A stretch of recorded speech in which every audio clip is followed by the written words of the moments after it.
মেয়েদের কোনো বাড়ি নেই। জন্মের পর যে বাড়িতে কেটেছে আমার 25টি বছর, যে বাড়ির আঙিনায় জড়িয়ে আছে আমার শৈশবের হাজারো স্মৃতি, আমার কৈশোরের উদাসীনতা আর তারুণ্যের চাঞ্চল্য, কোনো একদিন জানলাম সে বাড়িটি আমার নয়, ওটা আমার বাবার বাড়ি। কোনো এক পুরুষের হাত ধরে আমার চিরচেনা পৃথিবীকে পেছনে ফেলে আমার অনুপ্রবেশ ঘটল নতুন এক পৃথিবীকে। আমাকে বলা হলো, শ্বশুরবাড়ি যাচ্ছ, এখন থেকে ওটাই নিজের বাড়ি মনে করবে, আমৃত্যু তোমাকে ওখানেই থাকতে হবে।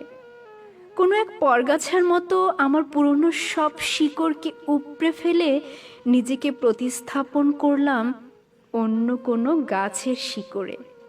ভাবলাম, যাক,